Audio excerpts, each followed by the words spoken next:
Welcome to the Rec Room Podcast. This is episode 64. 65. Oh, 65. Keeping that. So we got a dope episode today, man. We're gonna get into the story of a single father. He's gonna give his story of raising his daughter. Our special guest today is Don Ye and Don Gillette. Don Gillette. Yes. Don Ye, Don Gillette. I'm the host. I go by E1, and y'all know who Trey is. That's the rumor. No, I'm gonna give you a proper introduction. And we also got Trey, right? And what's gonna make this part unique is because, and well, it's unique to me because it's a stigma on black men, and you know the first thing that the stereotype of a black man is usually that they don't take care of their kids, and unfortunately that's what's said. And of course we know that's not always true, but at the same time that's what a lot of people think. And then to add another level to it, a man raising his kids, himself, that's just awesome, man. So the first thing I want to do. Her mama was there, so she. Okay, yeah, I don't want to get you. Don't get me in trouble. Nah, I ain't get you no trouble. I thought we going into it. Okay, so I'm gonna start out with Don Ye, right? And I just want to know, just give your background a little bit. Where you from? Where you grow up? How was it? Where you grew up? I'm from Chicago. Born and raised in Chicago, West Side. Born in '75, so I'm aging myself right now. I'm about to be 49 in a couple weeks, so I've been here a minute. Coming from Chicago, when I grew up, it was tough. It was tough. It's the city. It was kind of grimy. So I mean, whatever you had to do, I I was introduced to certain things at a young age, probably younger than most. I come from a family where my mother was in the life, my grandfather was in the life, so of course that's what I saw when I was growing up. But I was fortunate enough to be raised predominantly, in my younger years by my grandmother, who showed me a lot of, things that most people don't see at that age. So she kind of cultivated me into the beginnings of what I was supposed to be. So, show me what family was, and, no man was in the house. My father was in the house, so I grew up without a father. I could pass him up and down the street and not know who he is, but yet people will pull up on me and be like, "Yo, you Brown son?" I'm like, "Yeah, you look just like him." Well, I don't know that, because I don't see him. So we didn't have that relationship. So, but otherwise than that, it was Chicago. It was basically like any other big city, but it's a little different because Chicago is just organized. I think that's what separates Chicago from any place else. Well, let me ask you something. So you grew up in Chicago, and so BDGD. BDGD. Right. So were you a person that was involved in that? You had to be. Okay. You had to be. If you wanted to do anything, you had to be. Okay, it was just like that. There was no choice. It was like either you was gonna sit on your front porch, and if they let you sit on your front porch and not say nothing to nobody, but if you wanted to come off the block, you had to be affiliated with somebody, or something. And it wasn't. So when it was set up. Gangs in Chicago was set up to take care of the neighborhood. It was a community thing. But then as the years went on, people started using it for their own personal gains and benefits, which turned it into something that was a little seedy and a little selfish. But yeah, and for you to do anything, you had to be affiliated with something. So what kind of child would you describe yourself as? Was you into everything? Was you chill growing up? Was you like? As a child, I was.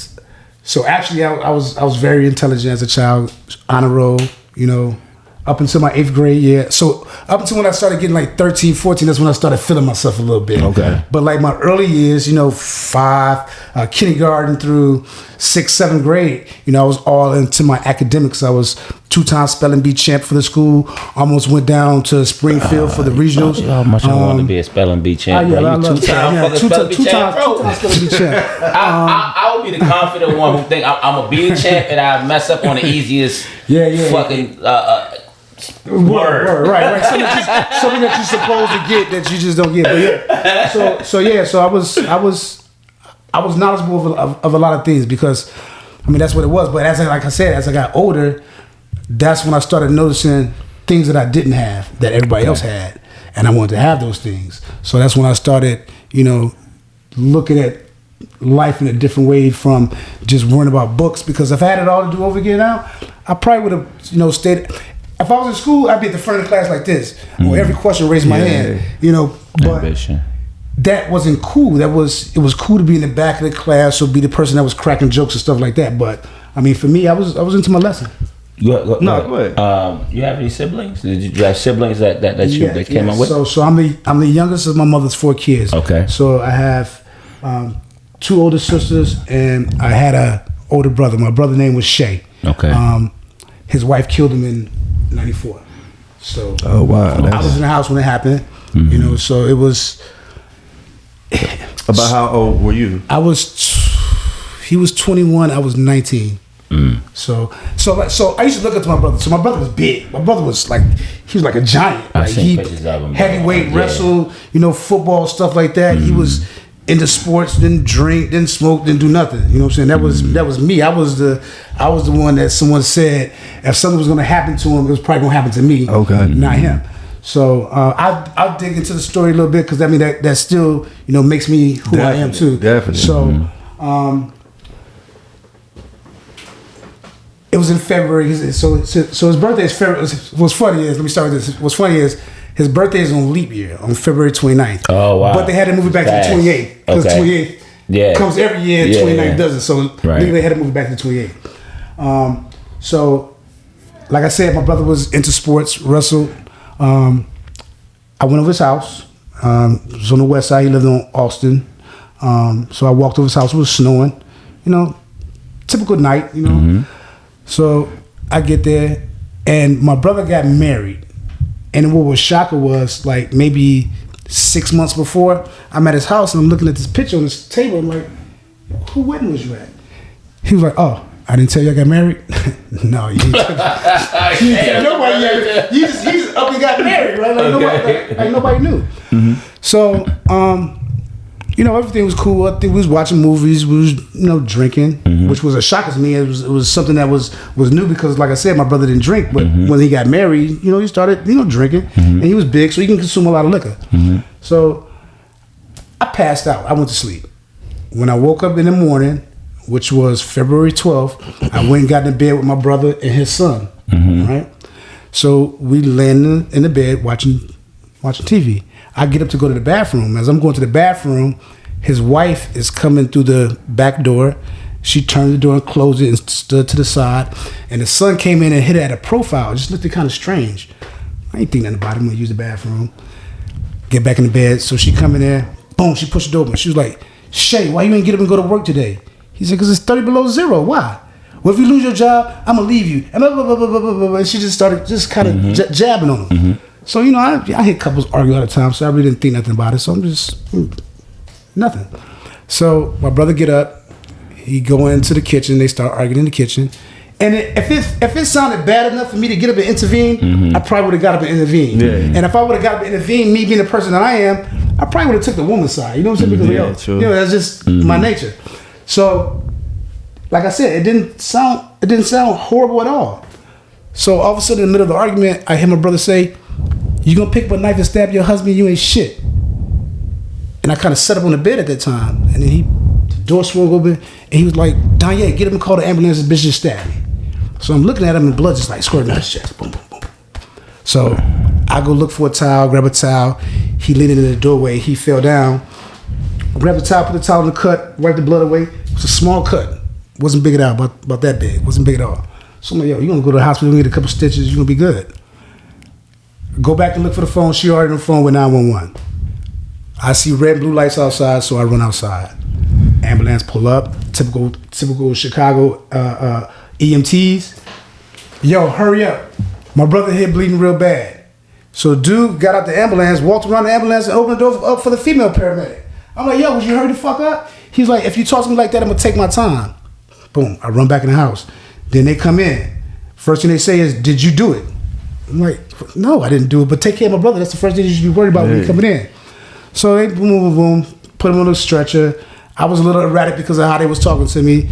Put him in the ambulance. They wouldn't let me get in the ambulance with him. Took him to the hospital. Next thing I know, a couple of detectives came in, asked me what happened. I told them probably a little bit more vividly because it was fresh than what I'm saying now. Told them what happened. They was like, sorry to tell you, your brother expired at such and such time. Wow, bro. So, damn. That's she didn't do a day in jail. They said, depending on how big my brother was and how small she was, anybody would look at it as self-defense. Now, my brother boxed in the Golden Gloves too, right? So what she said she was washing dishes. She said my brother pushed her. She said she picked the knife up and had the knife in her hand like this and had it guarded like this. And she said my brother swung and missed her, and the force of him swinging, the knife went in his chest and came out. I'm like, that's impossible. If I'm standing right in front of you, I'm a boxer and I'm swinging, I'm gonna hit you. And what I think, and I can only think, and this is why they didn't take it to court, because they said I heard everything, I didn't see everything, so I wasn't a good witness because I didn't see what happened. They had to go on what she said. She said, so what? But what I think, and that was her story. But what I think was, I think she had a knife, and I think typical what most women do to a man, especially black women in our case. I think she just kind of maybe jabbed him. Maybe she didn't understand the severity, or maybe she just poked him and didn't realize it was going to go. It was a butcher knife, but it was like only the tip went in because the cut was only that big, but she had an artery. Wow. So he bled to death. So there was no trial or anything. No trial or nothing. I went down to the state's attorney office. I tried to get them to pick it up, but they wouldn't. And it was when I knew I was gonna have a problem. Because when I walked in, I don't want to keep saying this because I got 3 black daughters. But when I walked in to go talk to her, it was a young black state's attorney, and she was like, "No," and she just shut me down. And then after that, like, so that's like devastating, right? So did that shift your mind, like? And how you continue growing up? Did you start looking at? Did it make you look at life different? Did it make you stronger? What do you think? I mean, it absolutely made me look at life different because you took a. So I used to think about growing up with my family and my brother's family, and we get together, have the cookouts. I can't do none of that. Yeah, that was. I can't do none of that. But what's good is like all my brother's friends are still my friends. Like we still keep in touch. Like all his wrestling buddies, everybody that mentored him. I'm still in contact with them. They still come here. They come up here to Maryland to see me. So that's how tight we is, because everybody loved my brother. So he was good people to everybody. So, but yeah. And now I just had another question. Was this Did you grow up at all around the crack era? Oh, I was first jumped in the crack era. Okay. I had some cousins that grew up in the crack era in this area, and one of my cousins was just telling me that he was like, everybody had money, like all the teenagers. Was it like that in Chicago? Absolutely. Okay. Absolutely. It was like that. So that sounds crazy, but like my mama put me in the game. Like my first drugs that I bought 2 bags for my mama, cut them in half, made 4. When I made $40, came back, brought 8, cut them in half, went back, I made $80, came back, she's like, you doing too much, I'm gonna turn you on to my guy. No shit. I took off. You know what I'm saying? Yeah. So yeah. It was easy like that. So at what point did you have the mental pivot or that shift for you to want to change your life or change your area and leave Chicago? So me leaving Chicago, I left Chicago in 96. Okay. I remember my brother died in 94, so it was 2 years after. So in that 2-year stretch, my life was real volatile. It was probably getting to the point close to where, something was going to happen to me if I didn't change my surroundings. So me and her mother was reading a Black Entrepreneurs magazine. Okay. And it was like the 3 upcoming cities for young black men at that time was Charleston, South Carolina, Las Vegas, Nevada, or Atlanta, Georgia. And I literally closed my eyes, pointed at the page. Atlanta, Georgia, okay, we're going to Atlanta. So I packed up everything I had, put in my 1983 Buick LeSabre, drove to Atlanta, Georgia. Really didn't know nobody. We're going to Atlanta. You know what I'm saying? Just really didn't know nobody. I didn't have a game plan. Didn't have anything really kind of set up. So I get to Atlanta and I'm slept in my car. I was sleeping at this gas station, Shell gas station. I got a job when I got there because the Olympics was there. It was 96, so the Olympics was coming. So Atlanta was getting ready to boom. So Olympics was on his way to Atlanta. I got a job at a little embroidery shop. I became like a shift supervisor, like a manager. They gave me like the third shift because when I got down there, I'm savvy. I'm young. I'm real young. I'm really young. So I'm like 96. I'm like 21. I'm green to trying to work. You know what I'm saying? So I get down there. They was like, "You're not from around here. We can tell by the way you talking, the way you express yourself." You know, so it was totally different. So they gave me a little shift supervisor position. Okay. So I was getting ready to get paid. I was gonna get my check on Friday, and my plan was to go get a weekly hotel room. Right. Okay. So it was one morning. I'm in my car, asleep. Boom, boom. This little old lady come up, tap on the window. She said, "Baby, I see you out here all the time. I see what you're doing. Come on in the house." I'm like, "No, I'm good." She's like, "No, I'm fix you some breakfast. Come on in the house. I want you to come in the house." I'm like, "No, I'm good." She's like, "No, you're gonna come in the house." I'm like, "Okay, I'm gonna come in the house." So I went in the house, fed me. That Friday, I got my check, got a weekly hotel room, stayed in the weekly hotel room, stabbed my checks, sent for her mother and my oldest daughter to come down. They came down, stacking my checks, got an apartment, never looked back. Wow. And you know what's crazy about that is I look every day at where on the internet, it's a lot of guys that get into trouble. And I've seen them on interviews, different artists and stuff like that, and they'll tell them, maybe you need to move out of your city, to get a fresh start. And a lot of them will just answer, and they just like, "I'm good. I know how to move." And sometimes that's not always the case, and it's not about that. So for you to be able to leave and actually start a new life, I mean, that's what's up. And two, what's crazy about Chicago is when I was growing up. Like anywhere you're in the city, you can look up and you see the Sears Tower. You see the tallest building in the world, Sears Tower. I know guys that only saw the top; they never saw the bottom because they never went downtown. Never. And I noticed that in a lot of cities. Some of those people here, they don't go down to the monuments. Areas. You know what I'm saying? They stay, and that was one thing about Chicago. Like I stay in my 8-block radius, so if I'm hustling, I buy a car, I can't drive over there. I can only circle these same 8 blocks every day. Because if I drive over there, it's a mentality. Yes, it's a mentality. There's my corner store right there. That's the store I go to. I don't go to that store over there. Right. So if I go to that store over there, something bound to happen.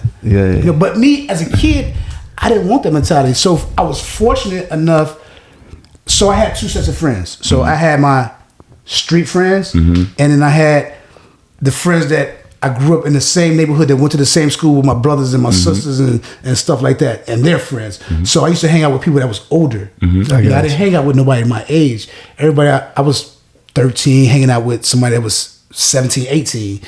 But they was going to the arcade downtown. They was going to the movies downtown. So I would go downtown with them. So that's what kind of helped me look at things that it was bigger than just this 8 blocks in my neighborhood, I feel you. What's up, Trey? What age did you become a father? Let's get into that because we got a lot we about to get into. So I got 3 daughters. Okay. This is my middle daughter. Yes. Her name is D'Angele. I have my oldest daughter. Her name is Heavenly, and then I have my youngest daughter. Her name is Nia. So when I became a father at the age of 20. Okay. So you have 3 fantastic daughters. I personally know them. Luckily, so I'm talking. I heard about her like she's not sitting right here, right? I called you on the phone.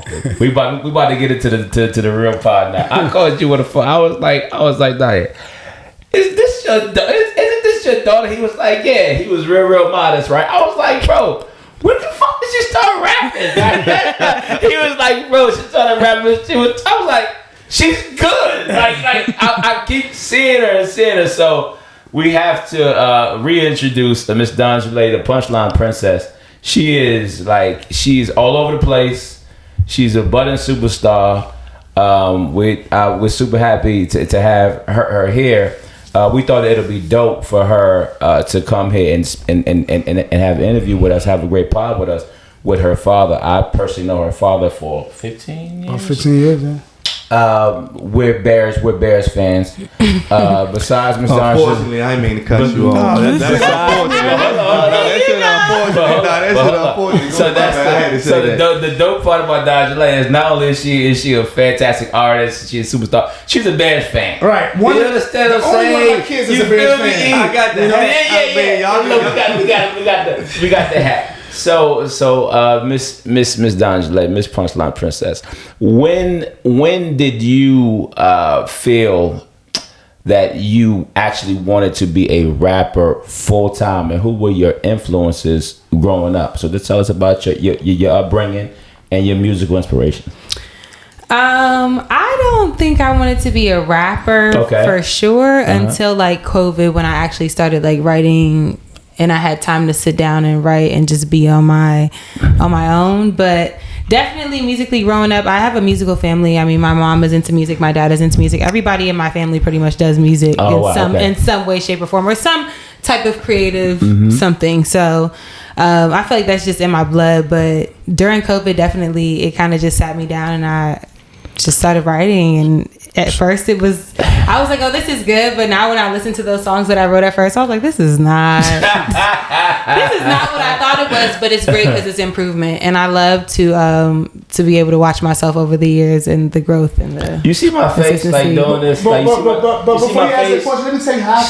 COVID was like 2 years ago. Right? That was actually. Y'all think it was 2 years ago, but that was actually like 4 years ago. That's almost still 5 like, years ago. Listen, that's a long time. I thought you was going to tell me you've been rapping for like 10 years. My boots, I had these boots for 4 years. This is how I found out. Like, hey, how'd you find out? This is how I found out. Look, so I called her up. It was close to Christmas. Hey, babe, I can do all my. Right. What do you want for Christmas? Daddy, I don't want nothing for Christmas. I said, you don't want nothing for Christmas? She was like, I just want some money to go to the studio. I said, money to the studio? Studio for what? She said, because I'm a rapper. You ain't no money. So she sent me a track. Oh shit! I said, bad, you know. Yeah. So they're like, okay, here, go to the studio. Boom, boom, boom, boom. That's how I found out. It was like, when you start rapping, like. So tell me this: what's your writing process? Because are you saying that you never wrote period until, or you used to write, but it wasn't rap? I did. So I used to write. I actually was really into poetry and slam poetry and stuff like that. And that was in like middle school, high school, but. I mean, I like rap to regular songs, like how all the girls did, like Nicki Minaj and stuff. But I never, when I was younger, was like, I'm going to be a rapper. I wanted to be a behavioral analyst for the FBI. What? Like, I had big dreams. But I realized that all of that time was just shaping me and getting me ready for what I'm doing now. Because had I started any younger, I probably wouldn't have been ready for what the music industry has to bring, you know. So what's your writing process? So my writing process, honestly, I just put on a beat and see if something comes to me, and if not, I go to the next beat and see if something comes to me, and if not, I go to the next beat. And if I get to like the point where I feel like I've been through like 15 or 20 beats and nothing has come to me, I'm like, I'm not inspired, so I'm gonna stop and I'm gonna pick back up at a later time when I kind of feel inspired. But sometimes stuff just comes to me and I'll just be like, let me find a beat for this. So question. So I know that that sometimes when people do things, it can be a hobby to you, or it could be like a passion. And when you're doing music, me looking at your videos, I listened to one of the projects that you put out. And me listening to you, it sounds like you have a passion for it. So is it more of a hobby for you, or is it a passion? I would consider my music to be a passion of mine, not necessarily being famous or being like a big artist or anything like that, but definitely music is a passion of mine. And I think that also guides me to the right place, because I'm not in it for money. I'm actually just making music because my favorite part of making music is performing. So I really love to perform. I've never done a show where I've done a few shows where I've made money off of it, but most of the shows that I do are just because I really like to perform. And even if the promoter is not able to pay me, I'm still willing to do the show, because that's rare. Some type of reimbursement in itself is, being able to perform. So all right, so question. Yeah. All right, question. So all right, Don, I got a question for you. Okay. All right, so do you have a son, or you have all daughters? All daughters. All right, so if you had a son, and of course he plays his music, and you listening to it, it probably comes off different. So Donjale, she's more of, you know, like, she get to it. She talk about, she rap about everything. I know. All of that. So with her style and her content, how do you feel about that? I'm good with it. Okay. You know, because I listened to things when I was growing up. So, I mean, my first experience with rap was, you know, my mother went to the store to go get a tape from a group called the Mac Band. Roses are red, violets are blue. Okay. She accidentally bought Too Short, Born to Mac. So she pulled in the driveway, bumping Too Short. I'm like, what the fuck is that? Come on. My mom, she's like, I bought this tape. It wasn't what I wanted. Here, you can have it. And she gave it to me. Now listen to the Freaky Tales. I listen to the Dope Fiend. I listened to the whole Too Short album. I'm like, yo, that just changed the way I looked at things. So, but I taught all my daughters, I wanted all my daughters to know, and this is something that I instilled in them, and you know, her mother instilled in them, like, we're not gonna lie to you. We're not gonna tell you it's Santa Claus. We're not gonna tell you it's no Tooth Fairy. We're not gonna sugarcoat and bullshit you and then send you out into the world and you fucked up. We're gonna tell you the real. Okay. So I don't mind what she said. I mean, it's what it is. And so you having a type of father who is like, okay, cool, do that. How has that worked for you? Does it make the bond closer, or is it, you know, how does that work? 'Cause some fathers would be like, I don't know about that, right? Like that's a little much. So how does that work with the relationship? I think that it's a great relationship builder. He's very supportive. I mean, both of my parents are very, very supportive of my music and everything that I've been doing. Like he's been to almost every show. Okay. I see him on IG. Yeah. He's super, super supportive. So I think it's amazing. And I don't know how the other side feels. I don't know how it feels to not have parents who are supportive of what you want to do. I feel like maybe it would have been different if I started a little bit younger. Okay. And I was rapping about what I'm rapping about, but I was already kind of an adult and independent and mature and responsible independent adult. Yeah. So yeah, it's great. So our relationship. She called me up one day. She was like, "Daddy, what's Karo syrup?" I said, "Karo syrup? That's like pancake syrup. That shit is sweet." Mm-hmm. I'm listening to one of her songs. She said, "These niggas sweeter than K-Ro." She was getting her balls together. Sure, I was saying the right thing because I'm like, I don't know how to spell this. I was typing it in Google. I'm like, it's not spelled with a C, but it was spelled with a K or something like that. Kerosene, right? I knew what it was, but I had to confirm what it was. So, and that's also the amazing thing about my music process is that my parents are very involved, that's and so dope. and because they're musical and they know their shit, it's very easy for me to lean on them when in my writing process or when I need anything. So that's also a big part. You did a song with your mom, actually. Did I? You did a song with your mom, actually, when you first started going. And the song is dope. What was the song about, and how did you all come up with that process? So Hata, I think my mom was playing a beat in her room one day, and I think I just went in there. I had to be like 13, 12, something like that. But so I just went in her. I heard her playing the beat, and I went in there, and I was like, "Oh, this is nice." And I just sat down, and we just started writing the song together. And the song is a story about a girl who had went through trials and tribulations and just stayed true to herself and what she was taught. And it's a beautiful song. That's dope. It's a beautiful song. It's one of those, and so I know you heard about it already, so that's why you asked me about it. Of course. I did my homework. But so it's one of those songs where, because that was probably the first song that I wrote. Yeah. That it's just like, when you hear it, it's like so irritating. Like, I wrote this so long ago, and I've heard this song so many times, and it's really not perfect, and I'm a perfectionist. So, but it is an amazing song. I'm not gonna lie. If I redo it, I keep saying if I redo it, then maybe I will. Yeah, you should. Bang with it. But it's a great song. It's a song that the world needs right now. It's dope. You know what I'm saying? Is. It has a great message. It's an uplifting song. It has a great message. So what are there any artists that inspire you? That's the first question. And the second question, because I know people ask this, who would you compare? That you sound like anybody, but if somebody would describe your style, like, you know, how would they describe it? The first part of the question is who I look up to. Yes. Okay. Well, I always start with my favorite rapper is Ludacris. So, as far as the lyrics and like the playfulness goes, I like Luda. I respect Nicki Minaj as a female rapper. I think she's definitely had her long run in this industry, and she's persevered through a lot of shit. So I respect Nicki Minaj.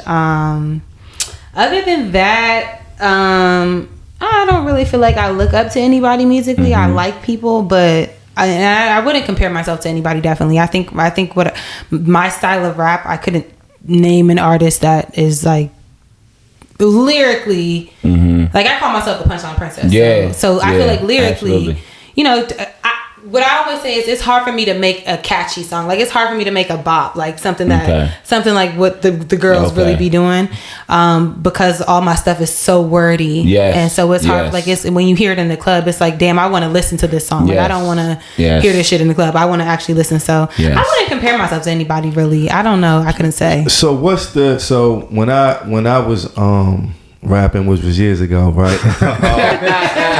So in order to like get your music out there or to perform and stuff, it was based off of like a lot of open mics. It was just it I don't know if it's still like that, but there was a lot of open mics in the area, and that's how you could go perform, and everything was social media too, but not like in comparison to how it is now.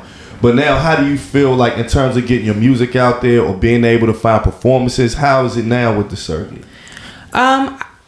I feel like for me, it's been pretty easy. I haven't really had a problem, but I do understand what the disconnect is for a lot of artists. When you're not able to network properly, or when you don't have the ability to build relationships with people quickly and easily, I feel like that becomes a problem. But for me, I mean, it's just a process of learning and being open to hearing different ideas and being taught by different people who have already done what you're trying to do. I think a lot of people go in and try to do everything themselves, and they see pitfalls, but it's like if you just listen to people who have already done this, then you would avoid a lot of that. But as far as putting my music out, it's easy. I just DistroKid, puts it on Apple Music, Spotify, all that stuff. And as far as like booking shows and stuff, I did start out doing open mics. They do a lot of open mics at lounges still. DJ Say actually put me on to his open mics. He had Ladies Fest, so he started that at the 8th Street lounges and stuff like that. And after that, I met my friend Uchenna, and she did some shows in Rockville. Then I started performing at the Songbird. I performed at the Fillmore. And so all of that really branched off from me getting with Say and doing those shows on 8th Street and getting that practice in, because that's really what that was. Do you get nervous before performances, butterflies, any of that?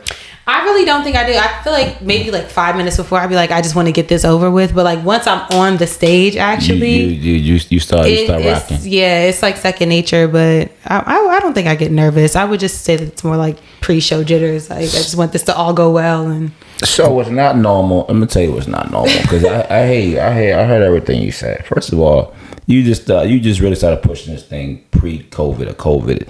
That's like 5 minutes ago. Yeah. Besides that, your grind though, like you did some posts where you were posting like for 30 straight days about all your shows, and like that's not normal for people. A lot of artists who even might have been doing it, they might try to wait on an opportunity or whatever, but you are very proactive. Yeah. What is your process with that? Do you plan out like months ahead? Like how does that work? And do you have a team? Yeah, do you have a team?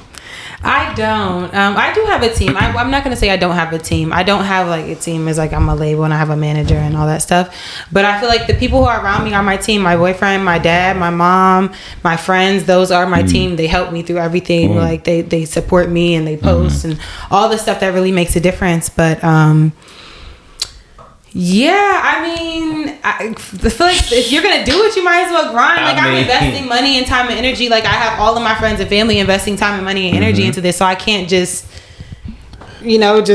fuck off. Like I actually have to give them something for their investment. Big kahuna. That was $1 million video. Yeah.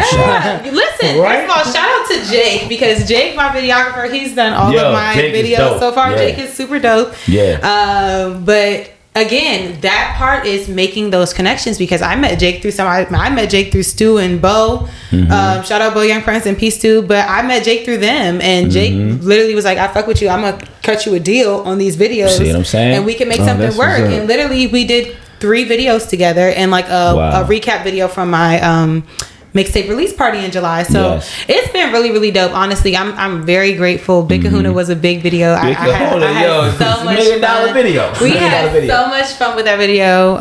Budget was crazy. Budget was crazy. Budget. I'm sure. That's what I was about to ask. One thing about music is like I tell people, right? So you know how like you'll go to school and you're making an investment. I mean, you're investing in your education when you go to school, but it's the same concept when you're investing in yourself when it comes to being an entrepreneur, anything, especially an artist. Oh my God! So I know it takes money, right? Oh my gosh! So it does take money. But I mean, people will spend money on clothes and other shit. So spend money on what you love. Like if I feel like if music is not your passion, I can understand you being like, oh, that's expensive. But if this is your passion and this is what you want to do, people again put money to go to college. $20,000, $30,000, $40,000, $50,000. So yearly, So and she's very self-sufficient. So and I work my ass off. She in my pockets, but she's not in my pockets like that. You know what I'm saying? So she do for herself, and she's practical because like.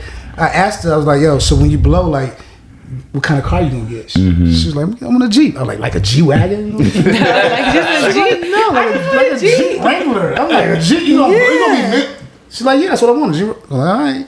Like, she don't care about the label, the name. She don't... It's not for money. Again, like I was telling you, when it's a passion, if you do it for money, then it'll get tired quick, and then you'll end up doing things for the wrong reasons. There you go. And I think that's the big problem with the music industry is a lot of people that get into it because I need to get out of my situation, and I'm always grateful for my parents because I was never in a situation where I had to feel like I'm trying to get out of something. It was just like I just found a love in music, and I know I can write. I know I'm very smart. I've always been, I can read and I can talk very well. I'm very articulate, but being able to channel that into something, and love that, I'm grateful for that. What's your ultimate goal when it comes to music? My ultimate goal when it comes to music is really just to get to every venue that I can perform at possibly and just wreck that shit and just make it crazy. Because again, it's not for money. I feel like I'm going to make money off of it because it's good and I have people that support me. But I just want to perform. I just want to perform at the craziest places. I saw one of your performances and you have dancers. How did you? I do. Okay, so how did that come about? They are dope. Asia, my dancer, is my best friend's younger sister. Oh, okay. So I've known her for a while. And then I met Tanisha and Nay through my friend Whitney, who was another artist and performer. Her name is Whitney Chantel. Okay. And that's then I met singer. Yep, she's the singer. She's the singer. We have a song together. Magnetic remix. Go stream that. Magnetic is crazy. So we have a song together. And then my other friend Amber, I met her through one of my first engineers, Tizzy. Okay. So everybody, I just again building these networks and meeting these people and connecting with these people has created this whole circle around me of artists and creatives. Yep. And so we just kind of bounce off of each other. But they're like some of the dopest dancers in the DMV area. Shout out to them because they kill it every time. Anybody watching that video, like they would like it was so well done.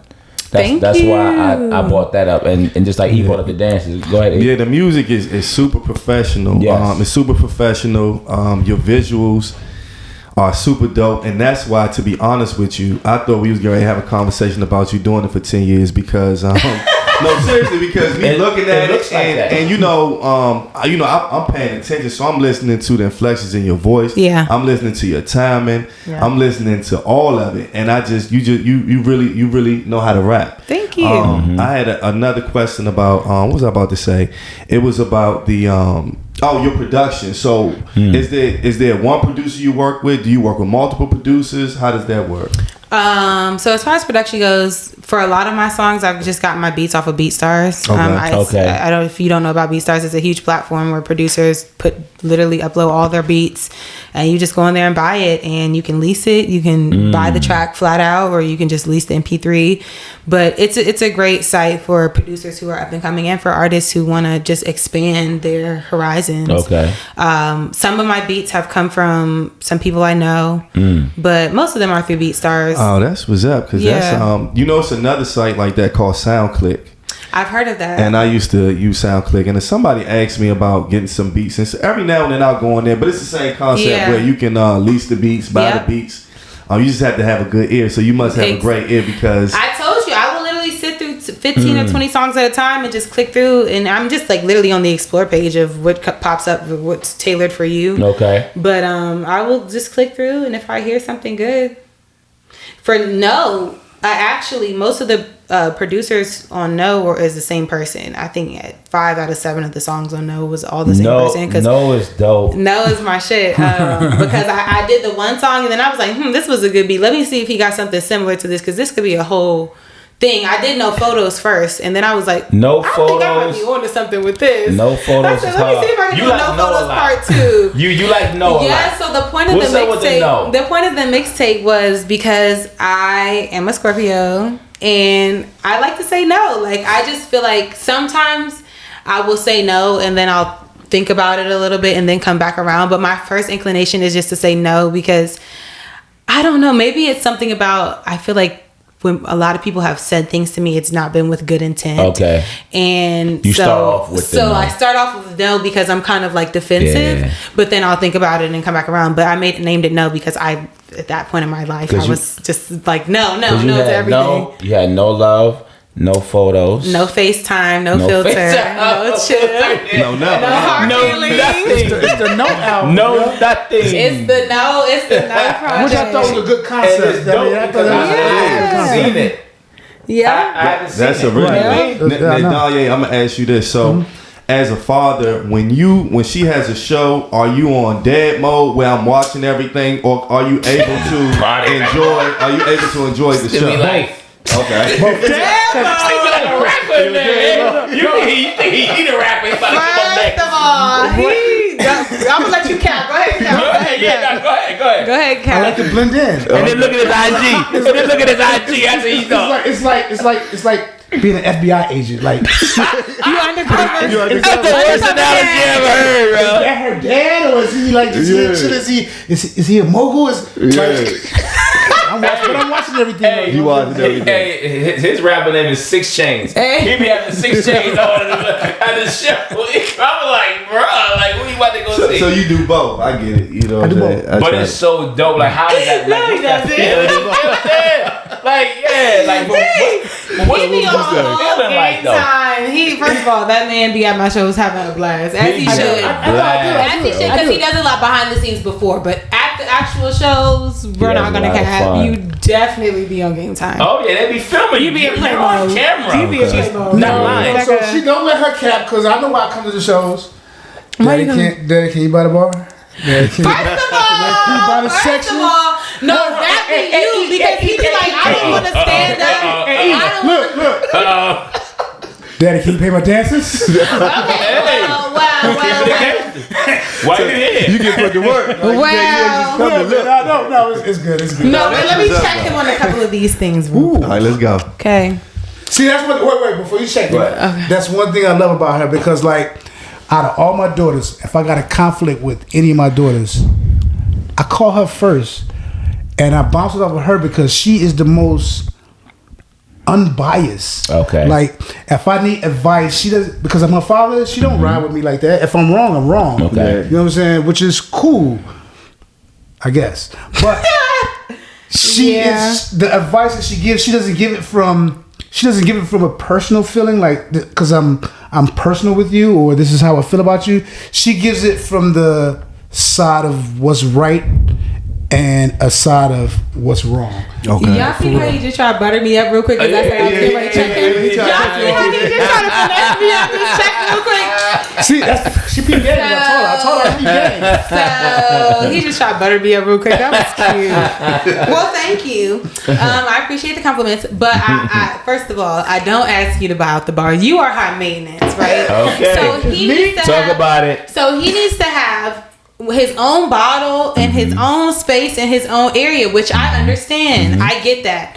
But you have to buy your own section in order to have that. Like, you can't just go into a club that's packed and expect to just be like, have your own bubble in the middle. It just don't work that way. So unfortunately for you, yes, every time you come out and you want to do this, you're gonna have to buy the bar. So you have to run it up a little bit, because and secondly,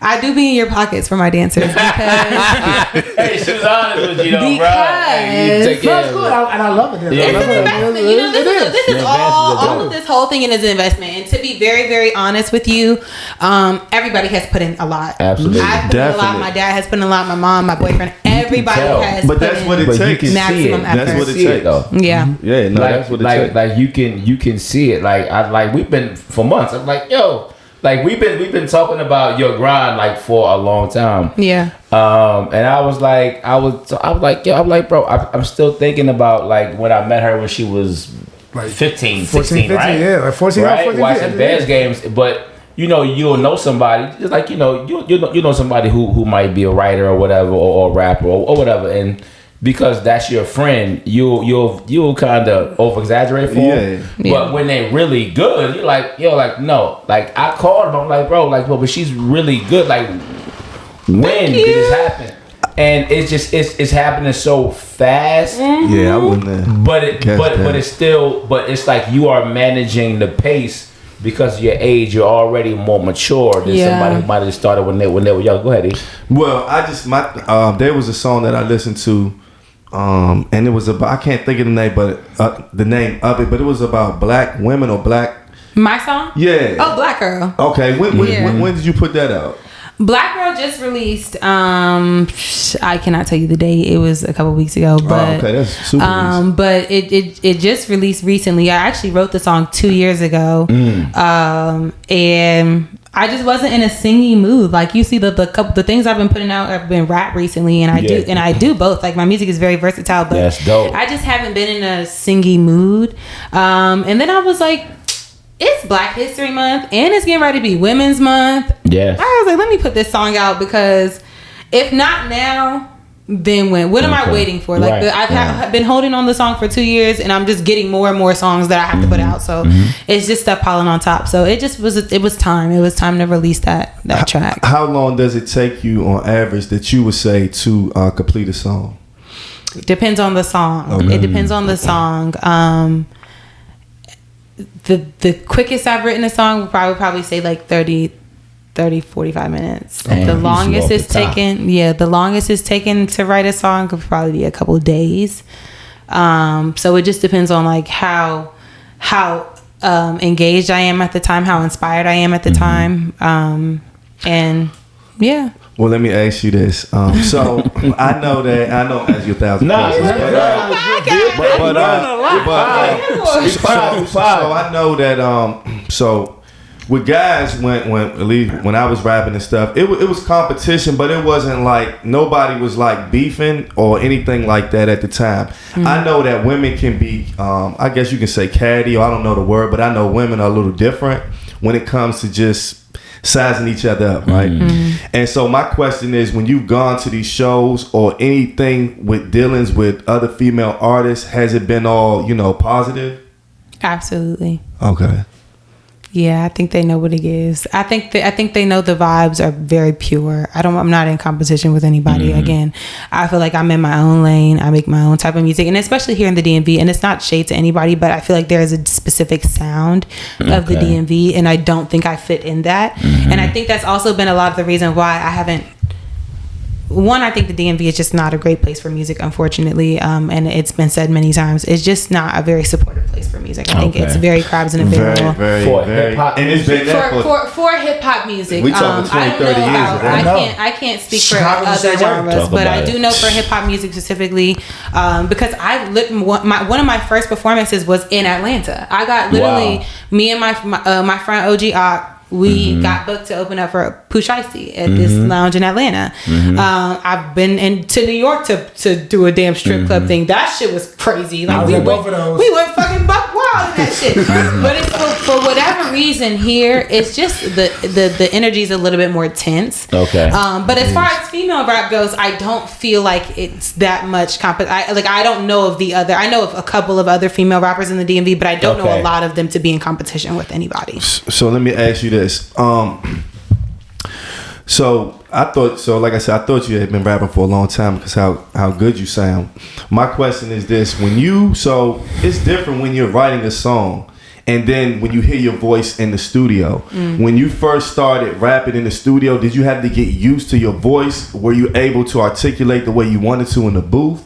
Or was it like, I don't like how I sound, let me, how was it first hearing your voice? Yeah, so at first, the first time that I recorded, I think that I didn't like the way it sounded because there was a lot going on. I'm a very private, intimate recorder. So I don't like a lot of people in my session. I don't like a lot going on.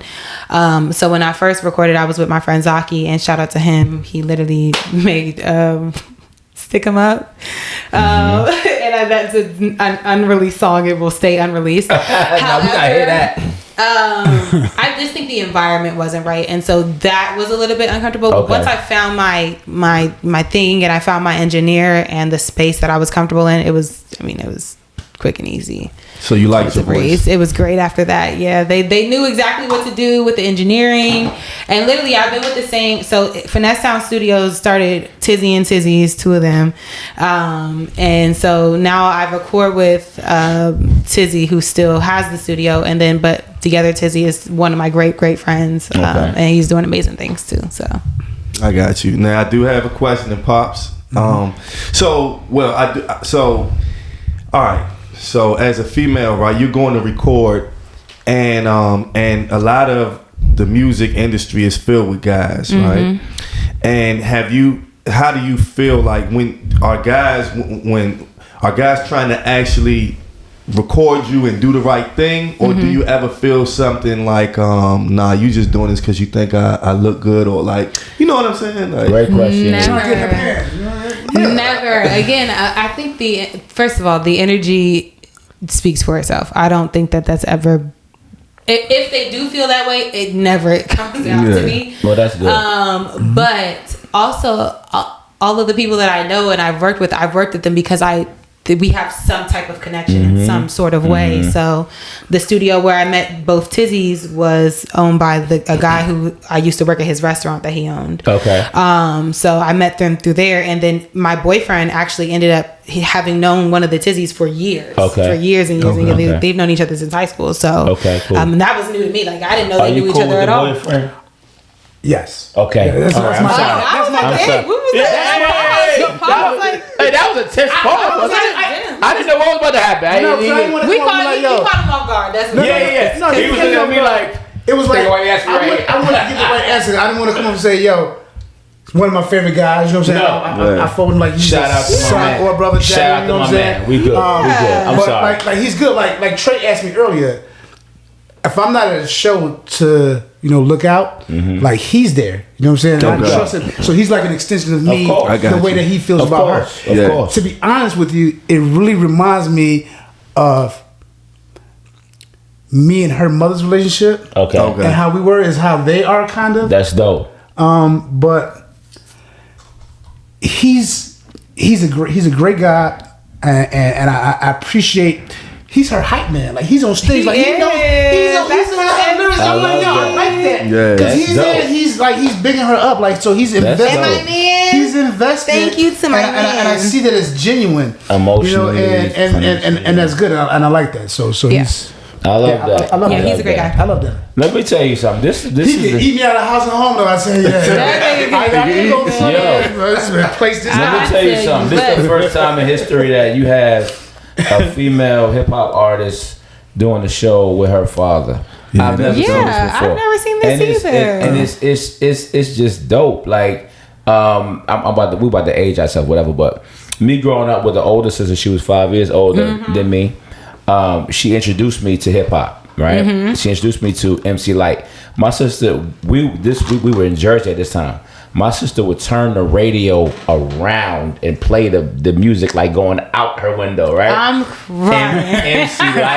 MC Light, Queen Latifah, Sweet Tea, Moni Love, Roxanne Shante, just Roxanne Shante, just all these great artists that had they didn't sell millions of records, but the content of their music was so dope, and you could feel the passion. You didn't give a shit about the money, whatever shit. But in 2024, it's like the biggest era of female rappers from all over the place, right? Definitely. But at the same time, a lot of them sound the same. Yeah. And the unique part about you is you remind me of just the passion of the music. Yeah. So I just wanted to appreciate you, give you props on that, give you your flowers on that. Thank because you. I love music. You can tell you're not a gimmick. You can you know what I'm saying? It's Yeah. like you could tell that you're really passionate about it. And I'm not biased. I like female rap, but when I can like really listen to you, you doing something because you know I like songs, but if I can like damn, she rapping like shit, you know, like it makes it different. You know what I mean? Now, Don, I was gonna ask you this, or to give some advice. You have 3 daughters, and so if you had to give advice to someone on raising daughters, what would be your advice? Don't lie to them. Okay. Don't lie to them. Tell them the truth. Because you don't want to send, like I said, you don't want to send them out into the world with, things that's not real. So I want them to expect whatever's coming. I don't never want them to be surprised or blindsided. So I want to arm them with as much information. So, and that's with any kid that you have. Don't hold back on the information. If you feel like, maybe he's too young or maybe she's too young and I should censor it and they should give it to him in the raw. I mean, that's how I got it. So I got it in the raw, you know what I'm saying? So, and her mother helped me refine a lot of things, Okay. So it was funny when I was talking about my brother dying. So like right before my brother died, I met her mother maybe 2-3 days before. Wow. I'm on the west side of Chicago. I'm walking. It's cold. It's February. You know what I'm saying? I'm coming down the block. I slip on some ice, and my hands was in my pockets. And when I slipped on the ice, intentionally I take my hands out so I could break the fall. I had crack in my pockets, right? Okay. So when I fell, all my Get that shit out. But it's real. all my crack rocks fell on the ground, right? So no, for real, true story. So I'm sitting there.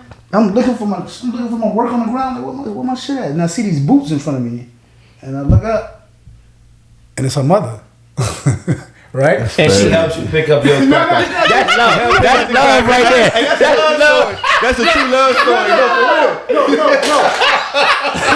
No. What's funny? No, she didn't help me. Like we just started talking, and then boom, and then my brother happened.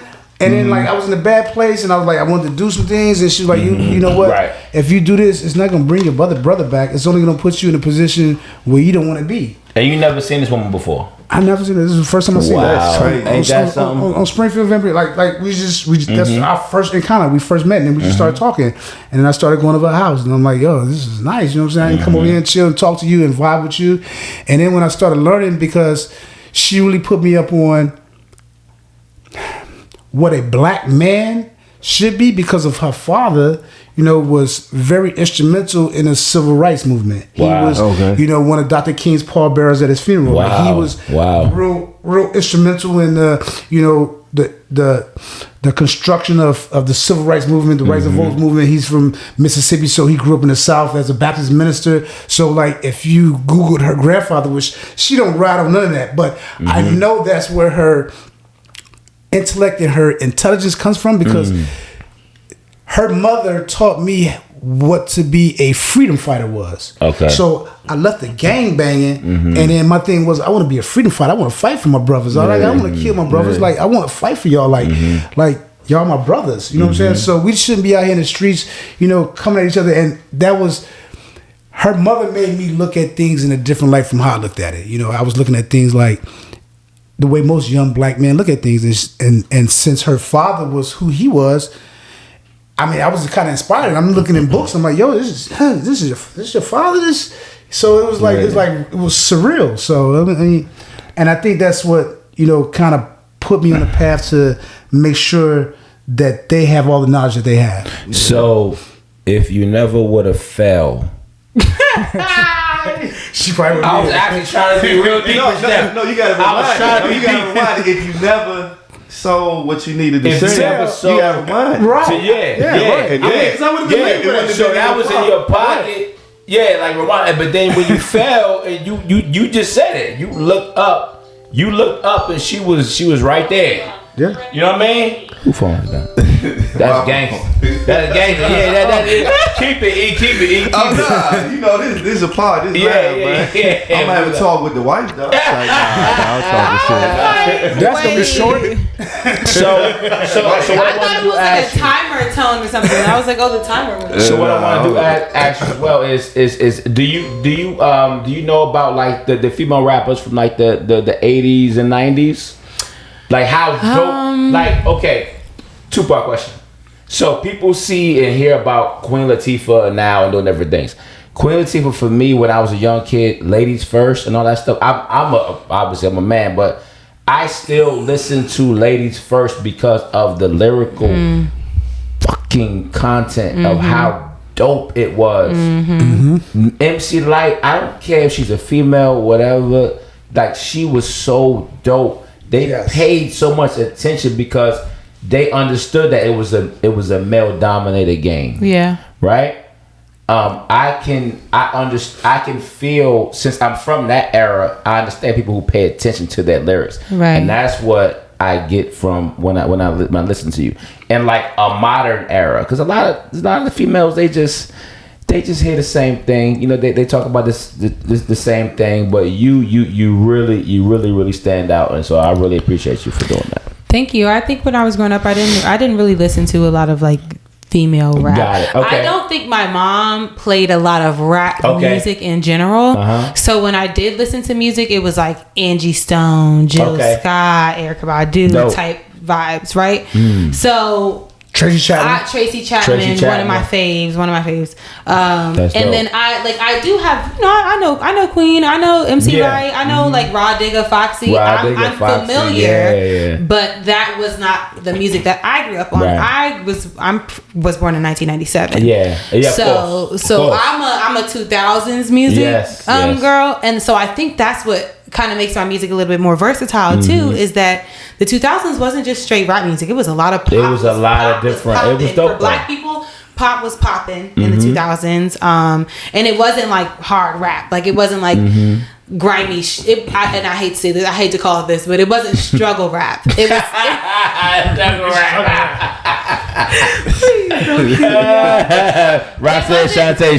It wasn't struggle rap. It was fun rap. Okay. And so that's kind of what I grew up. Bust a move. Like it was very fun. So yeah, shout out to the girls though. Shout out to Queen Latifah. Shout out to MC Lyte. I love all the female rappers.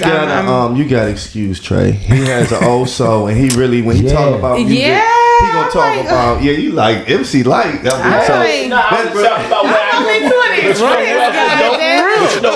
I know. You know what's dope from Chicago? Shauna. Shauna. Dope, I do know. She was with Ludacris. Yes. Shauna. Dope, bro. Right up my alley. Absolutely. So when she told me Ludacris was her favorite, I was kind of shocked because I wasn't expecting her to say Luda, because like Luda is Luda's a different breed, and I because Luda's originally from Chicago, but then he was born and raised in Chicago. I didn't know that. Yeah, you know what I'm saying? But yeah, when she told me that Luda was her favorite rapper, I was like, okay, I wasn't expecting that. But I see it. Love Ludacris. And Luda was on a podcast talking about how dope Shauna was and how he found her when she was in a group from Chicago. And he was like, listen, you gotta get no butt. So Chicago has dope roots. But it's a bad music scene. It's a bad music scene. I guess like I didn't know DC was a bad music scene, but Chicago definitely is bad. But you know, Chicago, the music scene is bad for good rap. Yes. It's not bad. It's just bad for good rap. There's a lot of rap coming out of Chicago. There are a shit ton of rappers. Like drill? It's a lot of drill. It's a lot of drill. It's a lot of negative rap. Yeah. So I feel like that's not your style anyways. Yeah. You know what has to happen? I think sometimes what happens, and I thought it was going to happen, but it didn't. Sometimes it took, so you got to look at it like this. It was a lot of artists in Chicago, but Chicago didn't get the light shed. At least I'm talking about recent Chicago until Chief Keef blew. So what happens is an artist will blow, and what that will do is make labels start to go to the area and find everybody else. That's what usually happens. So let's come here, right? I thought that was gonna happen with Wale because Wale blew. And attention did come. No, but these niggas here, they don't like that type of attention. They don't like the Wale type of attention. Right? So they're not on that time. Attention came, but nobody else kind of blew from that. Yeah. So I think we fast forward now in the same thing. Now we got Fat Trail, right? We got Shaq Lizzy. And they're on a certain level too. I don't think they're on Wale's level in terms of the national success. So I think something that will have to happen again is if somebody really just reach superstardom here, then it will go back to people trying to the industry looking at the area. And there's a lot of art. There was a lot of artists when I was rapping, but I feel like it's even more now. And I think that when we were doing it, it was rap, but it was still a lot of go-go also. Yeah. But now it seems that everybody raps. And so there's a lot of young artists. Matter of fact, I talked to my man. I don't know all the young artists around here, but he told me that it's starting to be a thing where the kids are listening to the actual artists in the area. Okay. And it didn't used to be like that. You know what I mean? Okay. So if that could continue where people here support the people here, it'll make it, broaden. Yeah. Instead of having, like you said, it's a lot of crab in the barrel. Yeah, I think people also have to broaden their horizons to different types of hip-hop music. I think that is also the problem, is people get stuck on one specific sound or what they want to hear. Definitely. And if it's not that, or if it's not about a specific subject, they don't want to hear it. But DC has an enormous amount of talent. Everybody is just not rapping about what the bulk of the DC music scene wants to hear. And then it also comes down to the support that artists have in the area. There's not a lot of support for independent artists in DC. There are not a lot of, like, when you look at in comparison to other big cities, like in comparison to Atlanta, and granted Atlanta is a much bigger city, but the scope of it, but I just, it just is not everybody knows it costs money. Yeah. Everybody knows it takes some fucking money, right? Hell yeah. So the problem is people are not willing to say, let's all gather and put our resources into these people, because we know these people are lined up to be next. Yes. And then reap the benefits off of that. Everybody's just now, why I said crabs in a barrel, because everybody's just looking at, I'm this person, I'm this person, I'm this person. Nobody's coming together. Yeah. Yeah. It doesn't make sense. We could be packing out the Fillmore every other weekend. Like, we could be packing that shit out just based off of the talent that's here alone. And it could be a different show, a different vibe every time we do it. But people are not willing to gather their resources to do what they got to do. And that becomes the problem. That's why the industry is not run by us. It's run by the Jewish white men. They like to stick together to get to where they need to go. It's a common goal. So if this area could even be, just like you said, the perfect example is Atlanta. Yeah. And I know that, people beef and stuff like that. Absolutely. But overall, Atlanta came up because it was a lot of camaraderie with each other, and it wasn't a lot of competition. And maybe it's a South thing. People are nice in the South. I don't know. Oh, they are. And mind you, that was where I went when I left Chicago to Atlanta. So it was like, it was different because, like, you ask somebody from Atlanta what time it is, it's 5 o'clock. Well, I'm from Atlanta. So it was a different kind of vibe going to Atlanta. And when I moved to Atlanta, it was when Outkast was first coming out in Goody Mob. So I'm like, I'm listening to so I'm in Waterloo, Iowa. I'm trapping, right? So I'm listening. I'm in the car. Waterloo, Iowa. Oh my God! You got just 100 years. Black Hawk County. Yeah, I caught the case in Iowa. I know. But no, so I'm out there. I'm listening to Goody Mob, Soul Food. And I'm listening to it. I'm like, yo, this rap here is different, because I grew up on NWA and Public Enemy, but this Goody Mob sound, this Outkast sound was different, and I think that's probably really what swayed me more than just pointing the finger and, hey, I'm close to Atlanta. It's because they had something that was going for it. So that's, I think, you felt it was a different type of vibe. Yeah, it was a different type of vibe. So that's what kind of drew me to Atlanta as well. So okay, that's what's up. Now I wanted you to give the people your projects, and then like where they can find your music and your Instagram, the whole. Well, first of all, I have a show on March 28th. There we go. you know, we're gonna plug this in right here. For sure. Hell yeah. Okay, if y'all could put the link when y'all edit up this joint, put the link right there. Bam. I have a show on March 28th at the Songbird. This is my first headlining show. I've been doing music for all this time, and this is my first headlining show, and it's at the Songbird. So absolutely, go cop that ticket. I literally have my set is like an hour and some change. So that's gonna be fun. My Instagram is Donjale. I'm headlining that show. I'm literally gonna perform all the goodies, like all the goodies. If you're there, it's my favorite too. It's gonna be unreleased. Quick question. Why you plugging? He gonna get mad at me later. Nah, what are your favorite ones since you're plugging music? What are your favorite? Like, give me my two. Favorite my songs. Yeah. Oh Lord. Okay, so. No Chill is this is in no order. Okay. No order. Well, I got three favorites. Would you say three? Top three? Oh dang, top three is hard. Okay, so No Chills. I'm gonna just put that in my top three because right now that's one of my favorite songs. Okay. I really love Snow in Miami. That's unreleased. And then I would probably have to say Big. Yeah, I probably have to say Big. Big is dope. Man, how many projects do you have, and what's the title of them? Right now, I have 2 projects out. The Punchline Princess was my debut mixtape, and then I dropped. Yeah, that was crazy. First of all, that project was very mixy. I just threw all the shit that I had on there. I was like, I just want this and this. I didn't have no type of organization to the project. It just has vibes back to back. I think that's like 12 songs. She got a song on there called Big, right? Which she said one of my favorite songs too. But this mother said, I'm bigger than Big Poppy in Boston. How the fuck you know about Big Poppy? How you know about Big Poppy in Boston? That's where I'm the Punchline Princess. That's dope. So when I listen to her shit, I'm listening to her, I'm like, what the fuck did you come up with that? Yeah, that's real punchlines. Okay. Any dream collaborations that you might want to collaborate with? Dream collaborations. I don't think I do have dream collaborations. None? Like I don't think that's a very plausible. I don't think that's a dream. That's like a very realistic collaboration. Me and my dad, and me and my mom. That would be dope. Oh, you spit? Are you serious? I thought you was just talking. I be running up to. I be putting out like. He do. Oh my god. I'm a rapper, bro. I'm a rapper. No. I got lyrics that I wrote back in like 1991. Yo, he brought me them old yellow pages. I'm like, damn. You wrote this in jail? This shit like the Constitution. What the hell? No, he wrote it in the car. He was sleeping at the car. It's all crumbled up. It look like the Constitution, yo. I'm telling you. He wrote it in the car. I'm sorry. Go ahead. Plug it. So my show, boom. My Instagram is Donjale Official. That's the only social media you need to follow me on. And yeah, stream my music. No is out. That was in July. I have a new EP dropping that nobody knows about. It's a secret, so I'm gonna keep it very much secretive. I can't wait for that.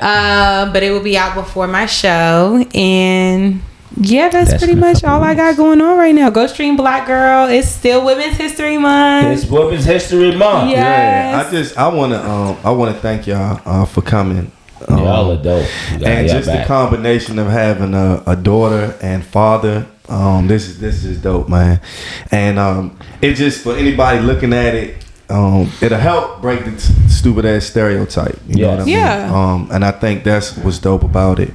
So I thank y'all for coming. Y'all know that you can follow us on Instagram at the Rec Room Pod.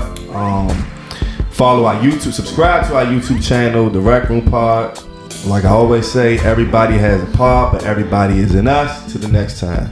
Daddy, what's your Instagram? What's your Instagram, OG?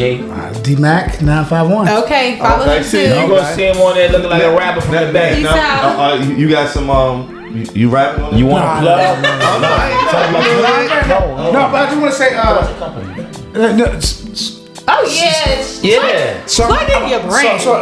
So I have my own plumbing and heating company. Beast. So it's funny because I started from, selling drugs in the streets, gangbanging, violence, but now I've evolved, and it's easy to evolve. You don't have to go to college. I went to jail, got my GED in jail, and I have my own plumbing business. So I'm self-sufficient. I work for myself when I work for nobody else. So everything that I bring is all me. He's fantastic. Yeah. So Daisy Plumbing and Heating. Daisy Plumbing and Heating. You can Google me and you'll find it. Daisy Plumbing. He's fantastic. Hey, I gotta make you a jingle. Oh, you do. Go. Man, look at that. You see what I'm saying? Look at the connection. Because on the pod, y'all figured out that we gotta make a jingle. That's gonna be alright. Well, till the next time, y'all. Peace. Peace.